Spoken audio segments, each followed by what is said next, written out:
Hi everyone, my name is Professor Warren, and today we're going to be talking about MLA citation.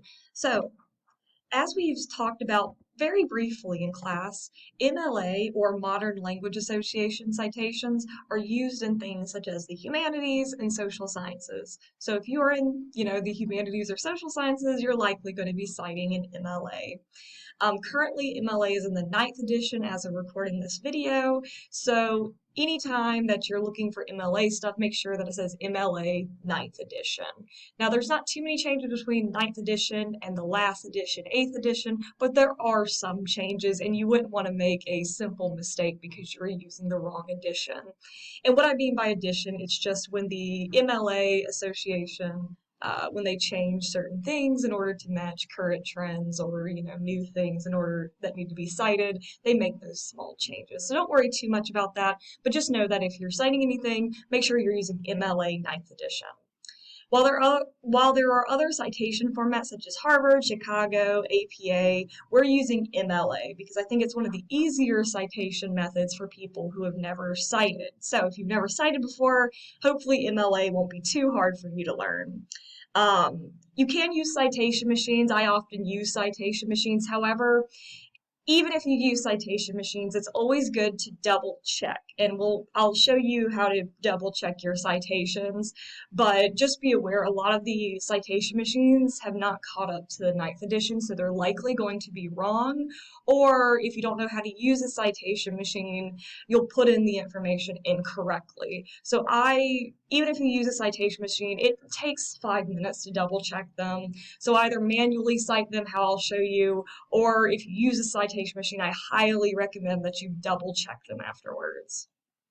So what needs to be in-text cited? So what do I mean first off by in-text citations? We're going to start off with how you cite things in the actual paper. We're not talking about the page at the end of your paper, your reference page where you list all your citations. We're talking about citing things inside of your paper. So in-text citations. And everything that needs to be cited in your in-text citations are if you paraphrase, if you quote, or if you provide a summary of a text. If you're doing any of those things, right afterwards needs to be an in-text citation. And you may be asking, what's the purpose of that? Why do I need to cite that if I have a reference page at the end of my paper? And the reason that we do that is, number one, it lets your audience know as they're reading your paper that that portion is not your own work. You're borrowing from someone else. As well as the in-text citation contains basically a shorthand version of the reference page. So for instance, if somebody read a quote or paraphrase and they're like, oh, I would like to read the original copy, they'd look at the in-text citation because it's usually going to contain last name, page number. Then they would go to your reference page where there's more information about that. So there's really sort of two reasons why we do in-text citations. And here, I have an example here on the screen of an in-text citation. So I have a quote that says, those who say it can't be done are usually interrupted by others doing it. And that's by James Baldwin, so I've got his last name, page number. And for the most part, your MLA citation should look like that, author's last name and page number. But we'll talk about sometimes when there's an exception to that rule, which there will be. So before we could talk about exceptions to that rule, let's just talk about what I just said. Usually an MLA in-text citation will have a last name and page number. However, sometimes that'll change. So let's look at that first example where it says the most inspiring line in James Baldwin's Notes of a Native Son has to be when he explains that those who say it can't be done are usually interrupted by others doing it. Here you notice it's different from that first one, right? I have Baldwin, page number. Now I have just the page number. So why am I putting just the page number? I put only the page number because I already mentioned the author's name in my actual sentence. So because in this sentence I said James Baldwin, and I even put the name of the text, right? Even though I put James Baldwin, I don't have to put Baldwin page number because I've already said his name. So if you do that in your own writing, if you tell us the author's name and then you put the in-text citation, then you don't have to put his last name or her last name again. Make sense? Okay. In the next one, I put, In Notes of a Native Son, the author describes how people with no drive to facilitate change will find themselves overcome by those with the willingness to change current systems, whether for good or evil. Now, you may notice that this isn't a quote like the first one, right? The first one I have a quote, and that's obvious by the quotation marks. Here, I don't have a quote.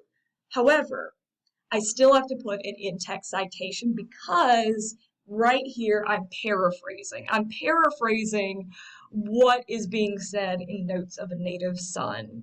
So if you're paraphrasing, if you're summarizing, even if you don't put a direct quote by the author, you still need to credit the author, right? Because you didn't know that information before you cited it. So should be last name, page number. Cool? Okay. And again, in this paraphrase, if I had said, in James Baldwin's Notes of a Native Son, then I would just put that page number in that in-text citation. Now, here's where it gets a little bit more complicated. So here are some instances where it may not be in your in-text citation, last name, page number, and why might that happen? Some of the reasons is, number one, sometimes you might cite something that there is no author. That happens quite a bit. So if there's no author, what can you put in your in-text citations, right? We'll talk about that. Sometimes there are multiple authors, so sometimes you'll cite something and there will be multiple people who wrote that. So there's another issue. Sometimes you may find two different sources, but the authors have the same last name, right? So then there comes confusion. And then sometimes, right, if you're citing a website, there's no page number. Now, there may be some other instances that come up, but these are the most likely ones as a student you're going to find. No author, multiple authors, authors with the same last name, or no page number. Now, according to MLA, this is what you do. So for the first one, I have, if you're citing poetry or script, right, you use line numbers. Now, again, many of you probably won't be doing this, but if you do, here's how you do it. So if you're citing poetry, you literally count the lines of poetry, right, till you get to where you're citing, and then say, okay, I'm citing lines 5 through 6, and that's how you would write that as an in-text citation. Now, if there is no known author, if you're citing something, sometimes websites happen, sometimes this happens with websites where sometimes they don't put the author's name, especially if it's, something other than like a news article. So if that happens, right, what you do is you provide the name of the article. So, for instance, I have this example where I've paraphrased something, where it says, we see so many global warming hotspots in North America, likely because this region has more readily accessible climatic data and more comprehensive programs to monitor and study environmental change. There, because I don't have the author's name, I put the name of the article, which is Impact of Global Warming.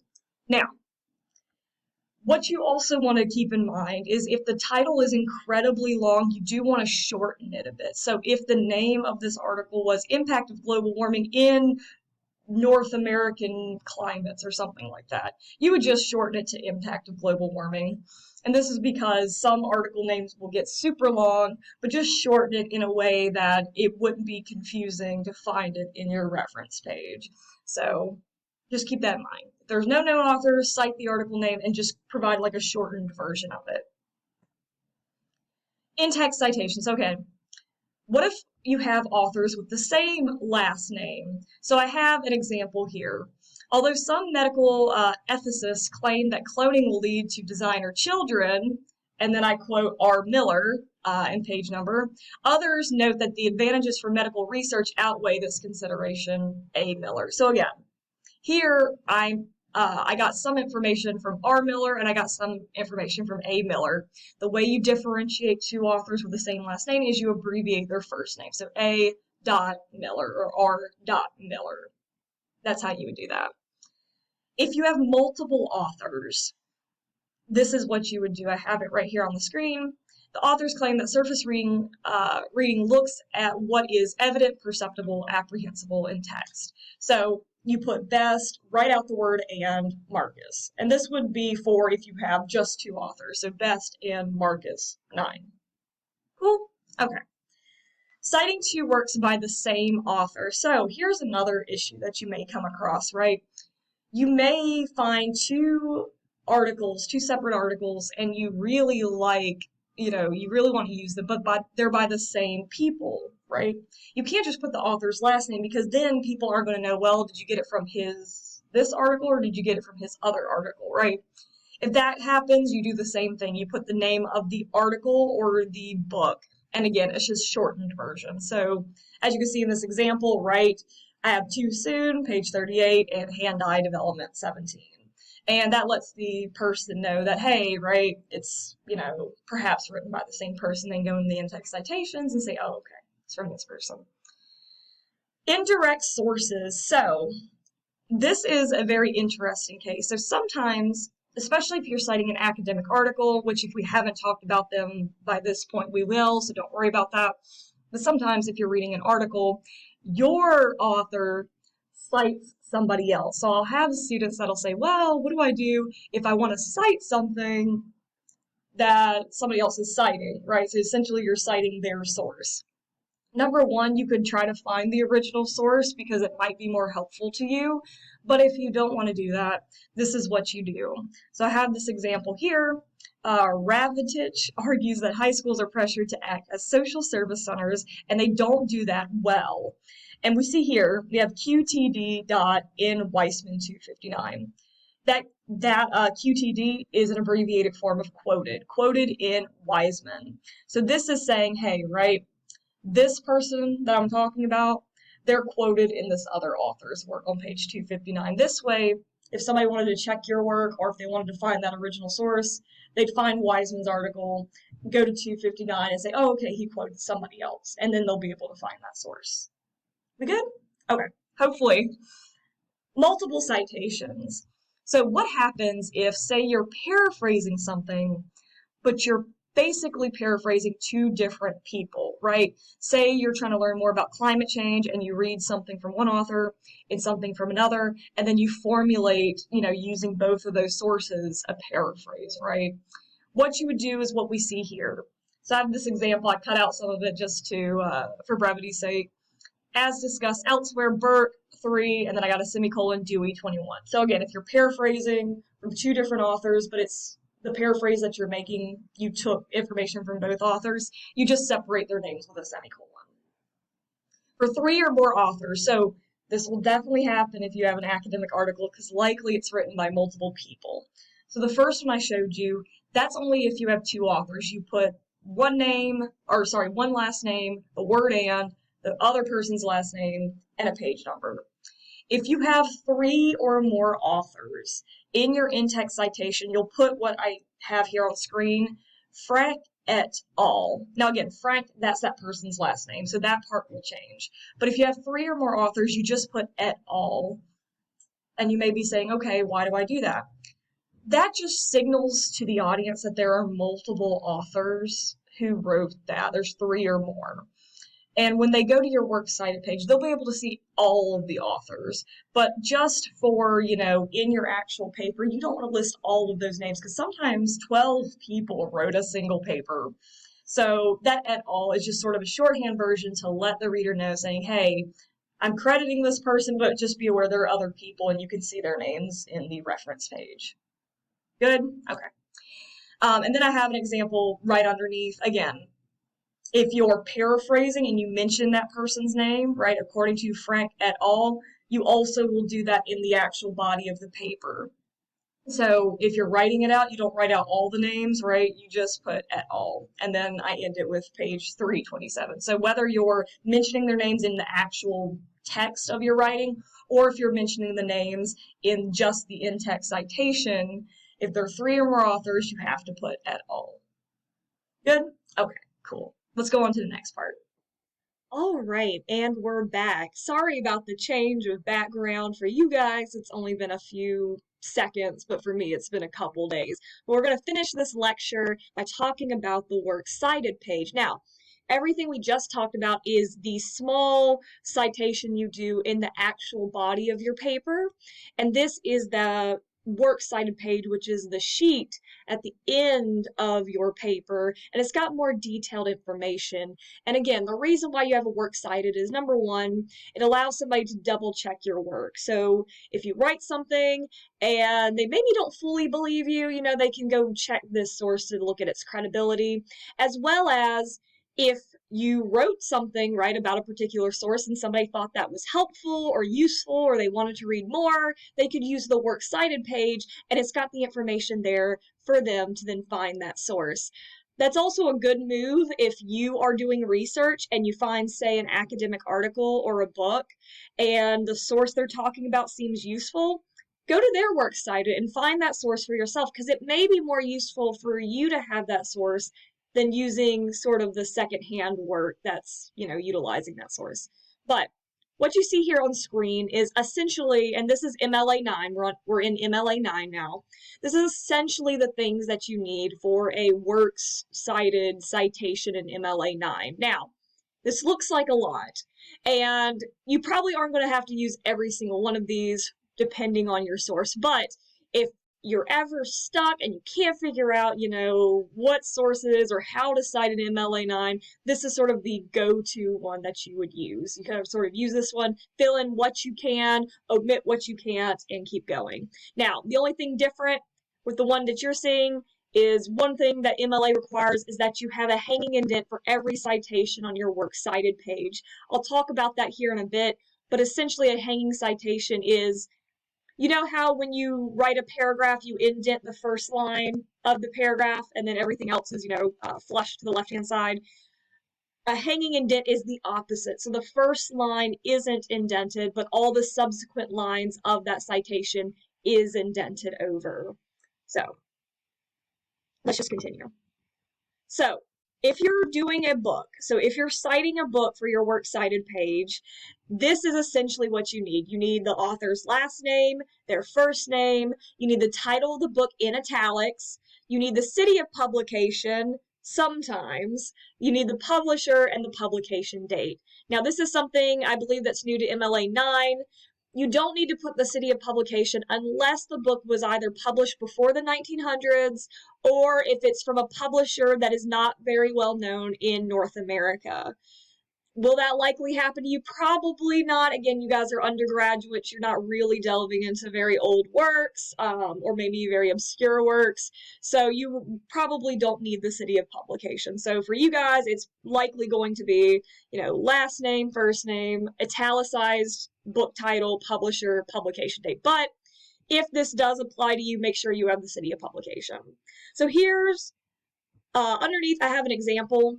Because again, not every book is written by one author. So if you end up having a book written by two authors, this is how you do it, right? So I have this example, Gillespie Paula, again, last name, first name, but any other person's name after that, after the first author, is going to be first name, last name, and then everything else is the same. So as you see here, right, if it was only Miss Paula that wrote it, it would just be Gillespie Paula, name of the book in italics, name of the publisher, and the publication date. But because we have two authors, now we add that person's name, but it's not last name, first name for them. It's just first name, last name. If you end up having, two or more books by the same author, because that does happen. So if you're citing, Mr. Williams' book, Dickinson and New Historicism, and you're citing his book, The Films of the 80s, what you do is what you do here. You put his name, you put the name of the first book, and then for the second book, again, he wrote that book, you do these little 3 dashes, period, and then put the name of the book. And that just indicates on the works cited page that this is the exact same person that wrote the other book. Why we do that, not my choice. That's just how it is in MLA. So if you have 2 books and they're written by the same person, do what I have here on screen. If you have a book by a corporate organization, so this is one where it wasn't actually a person per se that wrote it, it was an organization. Sometimes this is, maybe more like a corporate book or something. You would do, essentially, put the corporation's name. So here we have American Allergy Association, name of the book in italics, publisher, publication date. Pretty simple, right? If you are citing A book with no author, which would likely be something like an encyclopedia. Again, if there's no author, you can't do anything about it, right? You can't just, put there no author, right? Just omit it. And that's sort of the rule for any sort of citation. If you come across a source, kind of like an encyclopedia, and there's no author, there's nothing you can do about it. So omit the author, name of the encyclopedia in italics, name of the publisher, date. We good? Okay. Here's a few other instances that, excuse me, you may come across an edition of a book. So, for instance, textbooks are usually editions, right? They come out with a new edition of a textbook, and it's essentially the same book. They re-release it with some changes. So, if you have an edition of a book, again, put the name of the author. Here we have two different authors, right? So the second author is first name, last name of the book, and then after you give the name of the book, you put what edition it is, publisher, year. Good? Okay. A work prepared by an editor. So again, as we see here, right, Jane Eyre was written by Charlotte Bronte, but obviously Charlotte Bronte is dead now. If you know about Jane Eyre and Charlotte Bronte, which I love Charlotte Bronte. So an editor is somebody who, takes somebody else's work and they, maybe make small edits or what have you, and they re-release it. So here we have the author's name, the name of the book, and then you put edited by, and then put the editor or editor's name, right? Sometimes there's multiple. Name of the publisher, year.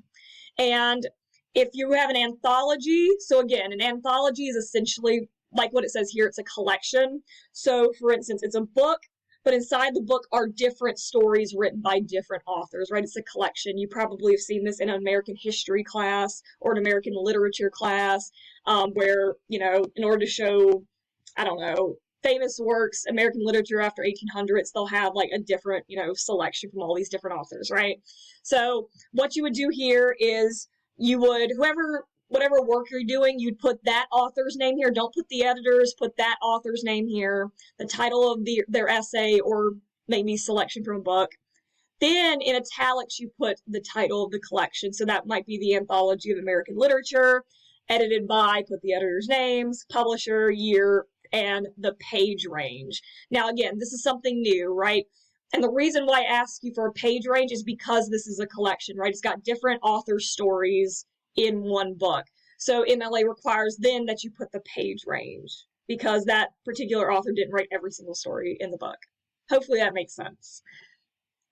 All right, articles. I'm not sure by the time I'm recording this whether we went over academic articles, which again are different than magazine articles and news articles, but academic articles, or you may have heard them called scholarly articles. These ones, if you're trying to find the citation information, so if you forget how to cite it and you don't have this PowerPoint, go to Purdue Owl and it's under the section called periodicals. A lot of students look for articles. It's not there. So if you need to remember how to cite a scholarly article, go to Purdue Owl MLA and go to periodicals. And then you'll find how to cite an academic article. But it's really simple. To cite an academic article, you do the same thing, kind of like a book. Author, last name, first name, the title of the article in quotations, the title of the journal, so the journal that article was published in, that will be in italics. Then you put the volume, the issue, the year, and the page range. Now, there may be a little discrepancy here with volume and issue number. As we will or already have talked about, academic articles, again, they are short pieces written by professional researchers, and they're published in a journal. And usually journals are either published in the spring and the winter, or maybe they're published in the spring, summer, winter, fall sometimes. So sometimes they will have a volume and issue number, but sometimes the issue number, not all of them have one. So again, if you come across a journal article, but it only says volume 3, but then there's no number 2 or issue 2 or what have you, just omit it. If you're using a magazine, which is different than an academic article, right, do the same thing. Author, last name, first name, title of the article in quotations, title of the periodical in italics, day, month, year, page range. If you ever come across something where it's an article written and they don't know the author, because this might happen with online sources where they sometimes don't credit the author. Again, you can't make an author just come out of thin air, so just omit it and do the same thing that you would normally do for a, periodical. Are we good? Okay, hopefully we are. Electronic sources. So again, there's so many different types of electronic sources, but I'm only choosing the ones I think that you are going to likely come across and use. So if you're citing an entire website, again, authors don't really put if they make a website, right? So what you would do is put the name of the site. Here is the Purdue Owl family of sites. The name of the site is going to be in italics. The writing lab at Owl at Purdue and Purdue U, that's who published it, 2008, and then you put the URL and the access date, which is day, abbreviated month, year. We good? Okay. And again, if you don't remember this, it's as easy as just looking it up and following it along. An ebook, again, you do the exact same thing that you did with a physical book citation that we just talked about, but here, right after the name of the book, just put ebook. That's all you gotta do. YouTube videos. So YouTube videos are going to be some weird ones because what you're going to do is if you know the name of the person who made the video, you do last name, first name, the name of the video in quotation marks. You'll put YouTube in italics and then uploaded by and put the channel name. So Jane McGonigal from Big Think made this video, right? It's uploaded by Big Think. And then put day, month, year, and then the URL. Now, obviously, a lot of YouTubers don't go by their full names. Some of them remain anonymous. So if that's the case, omit their name, put the name of the video, YouTube in italics, uploaded by, name of the channel, day, month, year, URL. Now, everything that we talked about before we end this video, everything that we talked about and everything that I've shown you, you have to make sure that all the punctuation is correct. So for instance, right, when we have, say, this edition of a book, make sure it's last name, comma, first name, comma, and, if you have another author. Names of books or sites have to be in italics. Names of academic articles or the names of videos have to be in quotation marks. If there's a period there, you've got to put a period there. You can't just omit these things or not put them. They have to be 100% correct. So make sure you're double checking your work. And this is why I really stress not using a citation machine, or if you use a citation machine, double checking. And it takes 5 minutes to double check those sources. So before we leave, I do want to show you how to, if you don't have access to this PowerPoint, or, in the future when you move on to other courses, I want to show you how you can find this information if you need it later. So let's do that very quickly. All right, everyone. So as I said, let me show you how to find Purdue Owl MLA because it honestly is the best resource for you to be able to know how to cite something. So what I would recommend you to do is when you're in Google, I would just go ahead and type Purdue Owl MLA. If you do Purdue Owl, you're going to have to go through all these tabs, so it's easy just to hit Purdue Owl MLA. So we'll hit search, and we'll go to the first one. We want to look for MLA Formatting and Style Guide. And before we go any further, I do want to mention, if you look over here on our left-hand side, let me just click out of that, you'll notice there's a tab for APA, there's some research and citation resources. If we go below MLA, there's the Chicago style, AMA, ASA, APA, old style, 6th edition, and so forth. So if you're ever in a class that you also need to cite APA in, that's there for you as well. So it's not just MLA on Purdue Owl. There's also Chicago, APA, AMA, and ASA, okay?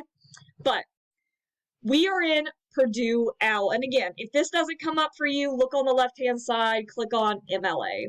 So again, we want to go, this tells you more about what MLA is. This is just some sort of overview and workshop stuff. We want the formatting and style guide because we need to know how to cite a source. So let's click on that. And here is in-text citation. So if you need a refresher on in-text citations, you can go here. Now, here is where you're going to have the help to cite those sources. So here's that basic format, that one slide I showed you where I was like, hey, here's the general format for MLA. Here is where you would click if you need to know how to cite a book in general. So if I click here, not only And now we look on the right-hand side again. Wait for these ads to get out of the way. Okay. So here, again, basic book format, book with one author, book with more than one author, 2 or more books, right? We talked about that. Book with no author, a translated book, a republished book, an edition. Essentially, everything that you need to know for books, it's going to be here. Just scroll through. We're not going to go through all of them. Now, as I said, if you're looking to how to cite an academic article or a magazine or a newspaper article, we need to go to periodicals. And as I said, article in a magazine, article in a newspaper, there's a review. We didn't talk about that, but if you need to cite a review, it's here. An editorial or a letter to the editor, anonymous articles. Here's that article in a scholarly journal, so that's going to be academic articles. That's how you're going to do it. A special issue, which likely, I've never even had to use that one, so likely it won't pertain to you, but if it does, there you go, and so on. And now, over here is electronic sources. So again, if you're using anything on the internet, right, and you need to know how to cite it, the ebook citation is also in this one. It's not under book, it's under electronic sources, so just keep that in mind. So here it is. Again, scroll through it. And then over here, if there's something that you still could not find how to cite it for, click on the MLA Other Common Sources. And in here, right, it talks about DVDs, films, TV shows, music, interviews, things like that. So this is how to cite these things. It's here for you. In electronic sources, I think it has tweets and stuff like that. So essentially, this is everything. Now, you will get this right here, and this is a citation machine. You plug in the information and you cite it. However, issues, as I've said, that students have with citation machines is number 1, they don't know what type of source they're citing, right? Or number 2, not because MLA just switched to 9, not all of the citation machines are up to date, and there are just times when the citation machines aren't right. They either forget periods, they forget, quotation marks, stuff like that. So, as I said, if you use a citation machine, that's great. But before you turn your paper, I would recommend using this website and just going, okay, I used a citation machine to cite a painting, right? Let me just go ahead back to Purdue Owl and just make sure, okay, last name, first name, okay, name of that portrait has to be in italics, year, and I assume this is where it was made. Again, I've never cited it. Let me double check. Yeah, name of the institution. Okay. That's where it's at. So make sure, I would just double check. It takes literally 5 minutes. See how easy that took me? And as always, right, one other thing, make sure you have that hanging indent like we talked about, right? This is a good example of a hanging indent. So hopefully you're good to go on MLA. As always, if you have any questions, just contact me and I'd be happy to help you, all right? Have a good rest of your day.